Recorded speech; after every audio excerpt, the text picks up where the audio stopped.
इस वक्त वज़ीर आज़म नवाज शरीफ अक़वाम मुत्तहिदा की जनरल असम्बली के इजलास से खिताब शुरू करने लगे।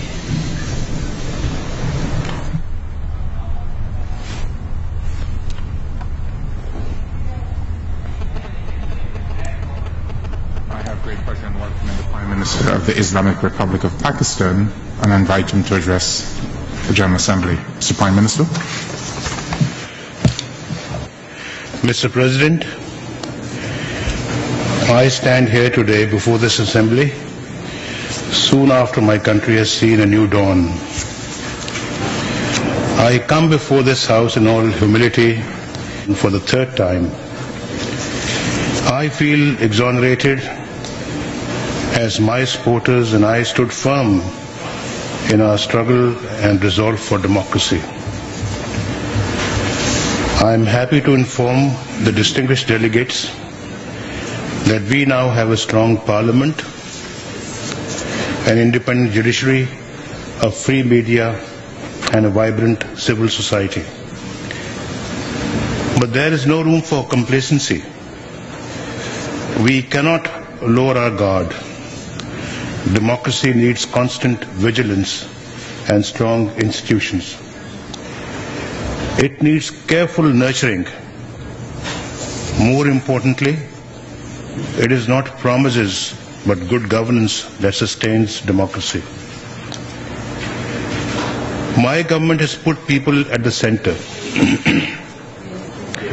We will work to give them peace and security, an environment of growth and development. I am pursuing an inclusive approach for the entire nation. Mr. President, Pakistan is an ardent supporter of the United Nations, which is an anchor of peace and a beacon of hope for all nations. The United Nations' universal character provides a forum to discuss, evolve and implement global responses to pressing problems of our times. Pakistan upholds international law and promotes international consensus. The security of our world is assured and reinforced by friendly relations between nations and respect for sovereignty and territorial integrity of states. The United Nations needs reform, but it should be a reform that reflects the interests of all, not the ambitions of a few. We believe that the Security Council's composition should be made more representative, democratic and equitable, and its work more effective, transparent and accountable. The intended reforms must, however, plan for a dynamic future, not entrench or replicate outdated historical patterns based on privileges. The role and authority of the General Assembly must be fully restored and revitalized. In the past few years, the General Assembly has regained influence in responding to challenges in regard to peace and security, development and climate change. It is becoming a platform of choice, yet it has to go a long way to acquire its full authority. Mr. President, to save the world from the scourge of war, we have to continue to strive for a fair and just international order based on rule of law. Festering disputes must be resolved. In this regard, the United Nations has to play a critical role. The United Nations must continue to remain attentive to the issue of Jammu and Kashmir and the full realization of the right to self-determination of its people. The suffering of the people cannot be brushed under the carpet because of power politics. As in the past, Pakistan calls upon the international community to give an opportunity to the Kashmiris to decide their future peacefully in accordance with the United Nations Security Council resolutions. The issue of Jammu and Kashmir was presented to the Security Council in January 1948 and yet the issue remains unresolved after nearly 7 decades. I have an aspiration for regional peace and stability. I have shared this vision with leaders in our neighborhood. Shortly after assuming office, I received a message of goodwill from the Prime Minister of India, Dr. Manmohan Singh. I extended an invitation to him to engage with us to address all outstanding issues between our two countries, and Prime Minister Singh's response was positive. Our two countries have wasted massive resources in an arms race. We could have used these resources for the economic well-being of our people. We still have that opportunity. Pakistan and India can prosper together, and the entire region would benefit from our cooperation. We stand ready to re-engage with India in a substantive and purposeful dialogue. I am looking forward to meeting Prime Minister Manmohan Singh here in New York to make a new beginning. We have a solid basis to do that. We can build on the Lahore Accord signed in 1999, which contained a roadmap for the resolution of our differences with peaceful negotiations. I am committed to working for a peaceful and economically prosperous region. This is what our people want, and this is what I have long aspired for.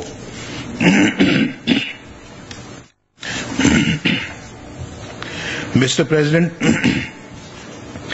it gave me great pleasure to welcome President Karzai in Islamabad last month. We reaffirmed our shared goal of a peaceful, stable and united Afghanistan. The people of Afghanistan are and should remain masters of their own destiny. We support an inclusive Afghan-led and Afghan-owned peace process leading to national reconciliation. I assured President Karzai that we do not wish to interfere in Afghanistan's internal affairs, nor do we have any favorites in that country. In fact, we have an earnest hope that the Afghans themselves will unite for peace, prosperity and development of their great country. Pakistan encourages United Nations efforts for the stabilization of Afghanistan. We will work together with Afghanistan for regional and economic cooperation that would establish and reinforce regional trade, energy and communication corridors. A manifestation of our solidarity with the Afghan people has been our willingness to host millions of Afghan refugees in Pakistan for many decades. International support for their repatriation as well as reintegration in Afghanistan is indispensable. And we also look forward to UN support in addressing other trans-regional challenges, including the flow of narcotics. Mr. President, last year Palestine was given the status of non-member observer state by this Assembly. We hope that soon Palestine will join this body as a full member state. We are glad that the stalled peace process has started again. It should lead to the consolidation of an independent, viable and contiguous state of Palestine based on the pre-1967 borders with Al-Quds Al-Sharif as its capital. Pakistan will continue to demonstrate its solidarity with the people of Palestine. Mr. President, even as we meet here, Syria is in turmoil, with Syrians killing Syrians. We appeal to the Syrian government and opposition groups to move to the negotiating table in Geneva to prepare a roadmap for national reconciliation and the necessary political transitions. More war will lead to more killings that need to be stopped. As party to the Chemical Weapons Convention, Pakistan, Mr. President, remains opposed to the use of chemical weapons. We condemn its use in the strongest terms. We welcome the agreement reached between the United States and Russia and supported by other permanent members of the Security Council to secure and destroy chemical weapons in Syria. To adopt a resolution which will not only address the issue of chemical weapons, but start the stalled political process in Syria that would lead to national reconciliation and solutions that are acceptable to the people of Syria. Pakistan will support that resolution. Acceptance of the Geneva I document and a decision on the dates for the convening of the Geneva II conference will be a big step in ending the crisis in Syria. I call on all forces to invest their political will and capital in diplomacy to bring peace to Syria. Mr. President, as a responsible nuclear weapon state, we will continue to pursue the goals of disarmament and non-proliferation and adhere to the policy of credible minimum deterrence without entering into any arms race. We would not, however, remain oblivious to the evolving security dynamics in South Asia, nor would we agree to arrangement that is detrimental to our security and strategic interests. Our position on the proposed fissile material treaty is determined by our national security interest and the objective of strategic stability in South Asia. Safe, secure and peaceful use of nuclear energy without discrimination is essential for economic development. Pakistan qualifies for full access to civil nuclear technology for peaceful purposes to meet its growing energy needs for continued economic growth. By the same token, as a mainstream partner in the global non-proliferation regime, Pakistan has impeccable credentials to join the multilateral export control regime, including the Nuclear Suppliers Group. Pakistan will continue to participate constructively in the Nuclear Security Summit, NSS, which is a laudable initiative. Mr. President, as a country that has suffered grievously for the past many years, we condemn terrorism in all its forms and manifestations. In the past 12 years, we have given huge sacrifices in blood and resources. We have lost 40,000 precious lives of men, women and children, which include 8,000 defense and security personnel. There have been colossal damages to social and physical infrastructure as well. Our economy has been denied the opportunity to grow fully. This must change now. I have tried to forge national consensus on a cohesive policy to eliminate terrorism from our soil.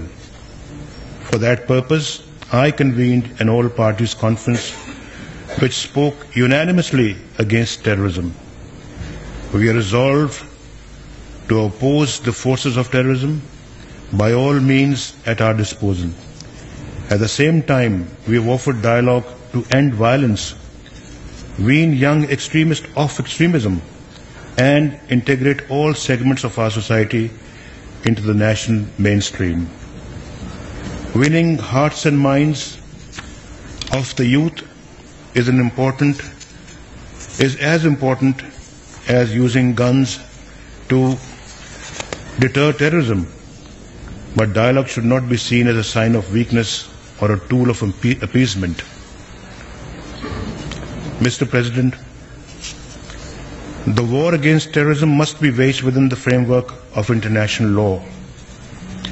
The use of armed drones in the border areas of Pakistan is a continued violation of our territorial integrity. It results in casualties of innocent civilians and is detrimental to our resolve and efforts to eliminate extremism and terrorism from Pakistan. I have urged the United States of America to cease these strikes so that we could avert further casualties and suffering. Mr. President, terrorism knows no borders. It has no religion or creed, which is why maligning a whole people or a religion on this account is unfair and unwise. Islam is a religion of peace, compassion and brotherhood. And yet most insidious form of contemporary racism in the name of religion is on the rise. Peaceful Muslim communities are profiled and subjected to discriminatory practices.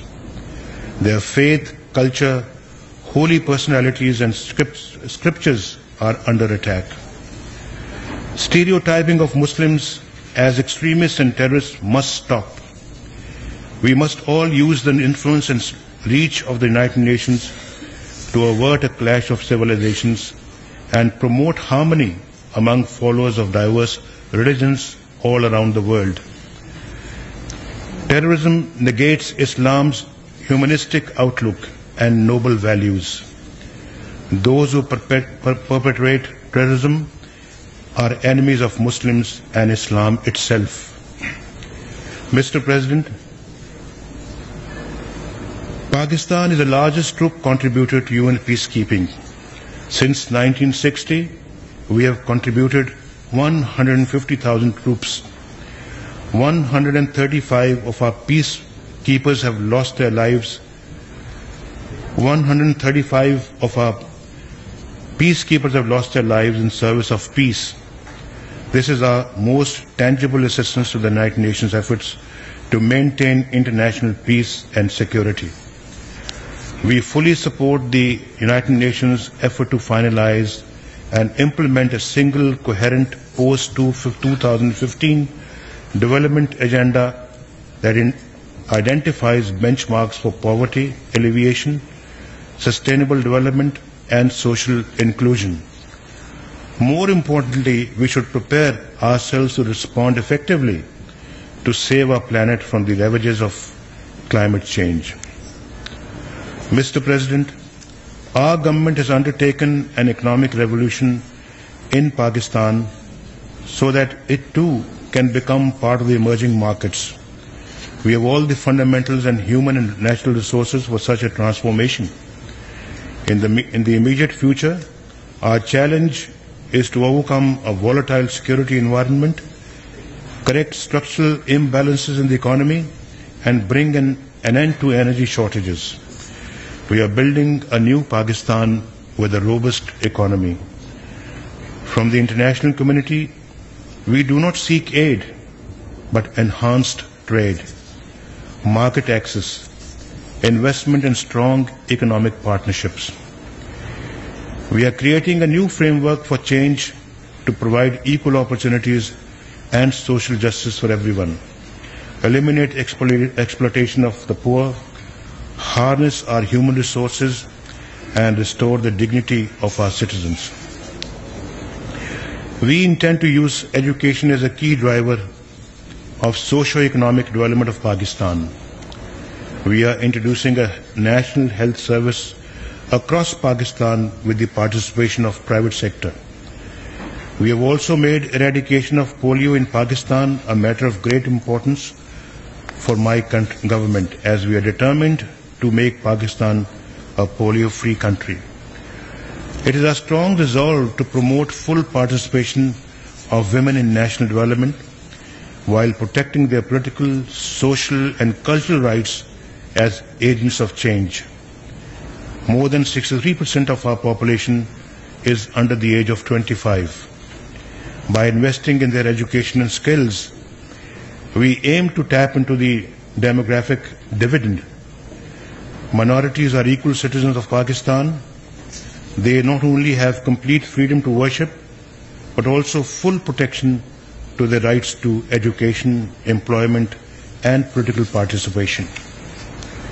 We are deeply saddened by the recent terrorist attack on the members of a minority community in Peshawar. This heinous attack has united the entire Pakistani nation in support of our brothers and sisters of all faiths in Pakistan. We share their grief and declared 3 days of mourning. This attack has been carried out by the same elements who have attacked mosques, shrines, innocent citizens, and members of our security forces. However, this attack has further strengthened my government's resolve to deal with terrorism and extremism in a resolute and comprehensive manner, as I had reiterated in my first speech at the National Assembly of Pakistan. Mr. President, in conclusion, I wish to emphasize to this august assembly that Pakistan is a strong supporter of multilateral diplomacy, convinced that it is the most legitimate, ultimate guarantor of peace and security, economic and social development, and respect for universal human rights. As a non-permanent member of the Security Council, Pakistan has been making every effort to strengthen the role of diplomacy, to resolve conflicts and to help build states in post-conflict situations. In all instances, we have upheld the primacy of the Charter. We need multilateral diplomacy so that we continue to respect diversity while reaching decisions that impact our fate as members of the international community. Towards this end, the United Nations, the virtual World Parliament, is our best hope. I thank you, Mr. President.